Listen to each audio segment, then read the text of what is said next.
Figure skating fans believe they have finally cracked the code behind the mysterious ink on Alysa Liu's back, and the answer is so perfectly her that you genuinely cannot argue with it.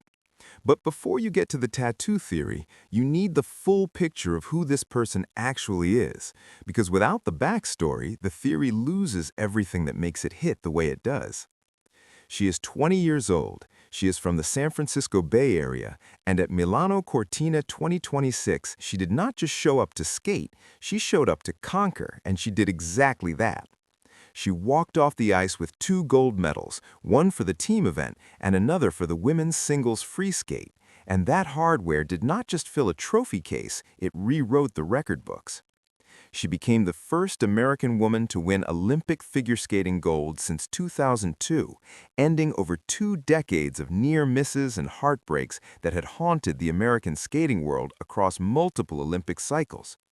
She was also the first American woman to medal in the individual discipline since 2006, meaning in one single night in Italy, she obliterated 2 massive barriers simultaneously at 20 years old.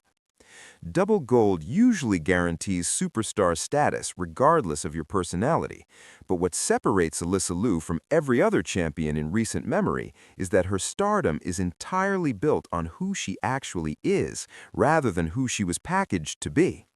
In an era of media-trained athletes who only say the safe things and present the approved version of themselves for public consumption, her raw authenticity is genuinely magnetic to an audience that can detect performance from a mile away. If you caught a metallic glint in her mouth during the Olympic broadcast and assumed your eyes were playing tricks on you, they were not. She rocks a frenulum piercing, the little web of skin connecting the upper lip to the gums. Flash a big grin, and there it is, a staple in the underground scene, completely unheard of on prime-time Olympic television. But she was center stage at the biggest event on Earth, grinning for cameras with 0 shame and 0 cover-up. The internet went completely nuts. Fans who had never heard of that specific piercing started Googling pain levels and healing times, piercing parlors started reporting a surge in requests, and fashion blogs started dissecting her entire aesthetic in real time. She became a pop culture force without a content strategy, without brand deals, without tutorials. She just lived her life authentically on the world's biggest stage, and the world followed because that is the only thing audiences actually respond to anymore. Then February 26th arrived, and a photo dropped revealing a lower back tattoo that nobody had spotted during the entirety of the Olympic Games, despite her being on camera for every routine, every interview, and every press conference. No cover-up, no secrets, no drama. It is simply a lower back piece that between skating dresses and camera angles never got the screen time required for anyone to notice it during the competition itself. But the second that image hit social media feeds on the 26th, the internet detonated, and the first wave of hot takes went immediately to the most extreme conclusion available to the collective imagination. People looked at the design and screamed Baphomet, the goat-headed occult symbol that appears in history books and counterculture references, and the thought of America's golden girl carrying that specific image on her spine sent certain corners of the internet into complete spiral mode. Think pieces were drafted, rumors flew, people were preparing to call it the scandal of the 2026 Games before anyone had actually taken the time to zoom into the image and look at what was actually there. Then someone zoomed in, and this is the exact moment the story went from manufactured controversy to something genuinely fascinating that the people who know the reference understood immediately. Eagle-eyed fans studied the lines carefully and realized it was not a Baphomet at all. The internet is buzzing with the theory that the ink is a Yu-Gi-Oh card, and not just any card, but a specific game changer. Monster Reborn. If you grew up watching the anime or shuffling decks in any competitive capacity, that name hits with the specific weight of something that defined your childhood in a way you cannot fully articulate to people who were not there. Picture a magic card featuring a glowing golden ankh against a blue backdrop. Simple art, deceptively minimal, but the effect breaks the game entirely because it lets you reach into the graveyard and drag a fallen monster directly back onto the battlefield. You resurrect the dead, you bring back what was lost, you recover what everyone watching had already accepted as gone. And the second fans connected those dots, the metaphor stopped being a theory and started feeling like biography written in ink. Because when you look at Alysa Liu's actual road to Milano Cortina 2026, that card is not just a design she might have liked, it is the precise narrative of everything that happened between Beijing 2022 and the moment she stood on that Olympic podium. The theory hit the internet like a freight train because the symbolism wasn't a stretch constructed by people reaching for meaning. It was sitting there in the documented timeline of her career, waiting for someone to connect the lines. She did not simply wake up at 20 and decide to collect Olympic gold on a whim. Her journey to that podium is darker and more complex than the highlight reel version that most casual fans encountered during the medal ceremony. She exploded onto the senior figure skating scene as a teenager with technical precision and ice presence that made experts stop mid-sentence and acknowledge that the future of the sport had just arrived early and without apology. She made it to the Beijing 2022 Winter Olympics at 16 years old, competed on the largest stage the sport offers before she was legally old enough to drive, and then went silent in a way that the skating world had not fully anticipated. She did not use the word retirement officially, but she walked away from the grind, chose herself over the system that had been managing her development since she was a child, and lived a life outside the suffocating bubble of elite athletics for 2 years. Then she came back, laced up the skates, and began the brutal climb toward another Olympic run, which is one of the most physically punishing things any athlete can attempt, because the sport doesn't wait for you while you're away rebuilding yourself.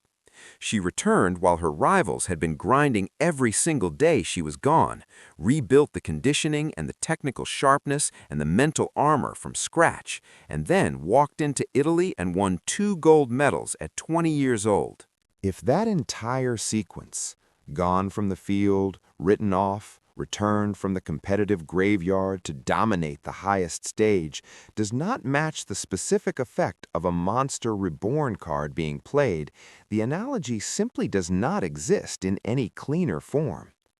She was in the graveyard in the competitive sense, acknowledged as a former prodigy who had stepped away, categorized as someone whose best moments were behind her before her career had fully begun.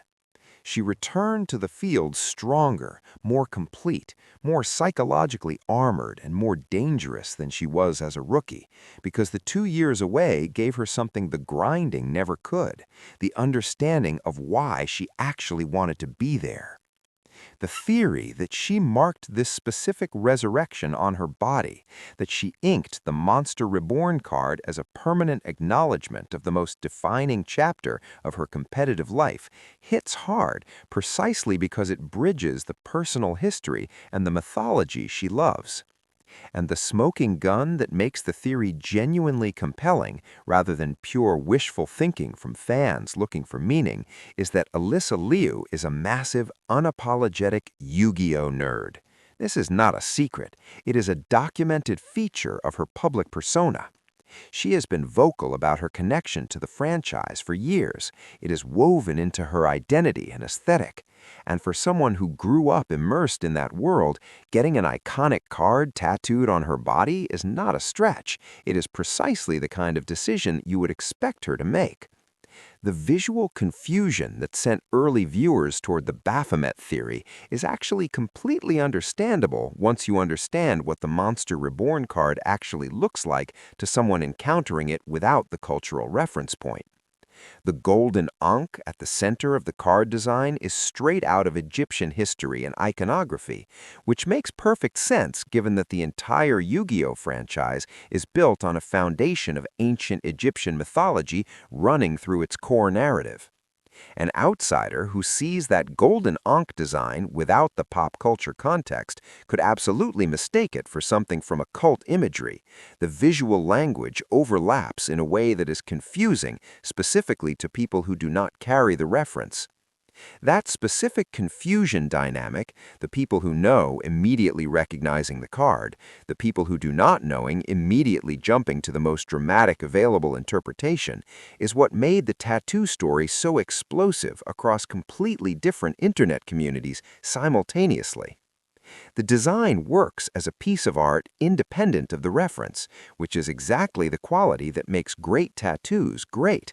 They carry meaning for the person wearing them while existing as visually compelling objects that draw attention and invite interpretation from everyone else. This specific combination of personal resonance and public ambiguity is, whether intentionally or accidentally, perfectly calibrated for an athlete who has become the most captivating enigma in American sports at 20 years old. Here is the critical thing that needs to be stated clearly and responsibly before the theory gets treated as confirmed fact by anyone who wants it to be true badly enough. Alysa Liu has not confirmed any of this. She has not grabbed a microphone and said, "Yes, that is Monster Reborn." She has not broken down the artwork publicly. She has not posted anything on social media explaining what the ink represents or what it means to her personally. No interviews, no official statements, no casual mentions in passing, zero confirmation from the only person whose interpretation of the design actually matters when it comes to determining what the tattoo is and why it exists. That means the career resurrection narrative, as perfectly as it fits and as compellingly the symbolism aligns, remains fan theory, a beautiful theory that locks into her timeline like a puzzle piece, but speculation nonetheless. And honestly, the ambiguity is perfectly on brand for an athlete who has proven repeatedly that she does not owe the world an explanation for any of her choices and actively refuses to perform the kind of public transparency that the audience demands from athletes it has decided to obsess over. The tattoo is hers, whether it is a game card reference, a personal symbol, or something no theory has yet identified. The meaning belongs entirely to her, and the sheer intensity of the public obsession to decode it proves exactly how electric the connection she has forged with the world already is. Step back from the tattoo for a moment and look at the bigger picture because it completely eclipses the specific ink on her skin and reveals something about what this person actually represents in the cultural landscape right now. She is 20 years old, sitting on 2 Olympic gold medals, carrying a smiley piercing that educated millions of people on a specific piece of human anatomy they had never previously considered, and possibly a Yu-Gi-Oh card stamped on her lower back. She is an unapologetic anime nerd who hits the ice with lethal precision and a swagger that most veterans spend their entire careers trying to manufacture through image consultants and carefully managed public appearances. She is not your cookie-cutter athlete, and she never tried to be. Watching her explode into a cultural icon without polishing a single rough edge or playing a single safe marketing moment is the story that exists underneath the medals and the viral moments. The sports machine produces legends at regular intervals. It produces dynasty leaders and technical icons and inspirational champions, but it rarely produces a 20-year-old who shifts the entire culture of the sport and the audience around it simultaneously. Making fans rush to piercing parlors, making the entire internet dissect a blurry photograph of her back, making figure skating feel dangerous and fresh and relevant to people who have never watched a single competition in their lives. That is lightning in a bottle, and we're watching it happen in real time. The Monster Reborn theory hits hard because the symbolism is stacked, the timeline fits perfectly, the anime roots run deep in her documented personal history, and the narrative of a career resurrection matches the cards game effect with almost uncomfortable precision. But until she confirms it, if she ever confirms it, the theory remains exactly what it is, a beautifully constructed piece of fan analysis that may or may not be the actual truth of what is permanently marked on her body. Knowing her vibe, knowing the way she carries her identity with a specific quiet confidence that refuses to perform transparency for an audience that demands it, she may just leave the answer in the dark forever. That specific choice, the decision to let people wonder, to let the theory breathe, to let the ambiguity become its own piece of her public persona, would be absolutely 100% on brand for the most captivating 20-year-old in American sports.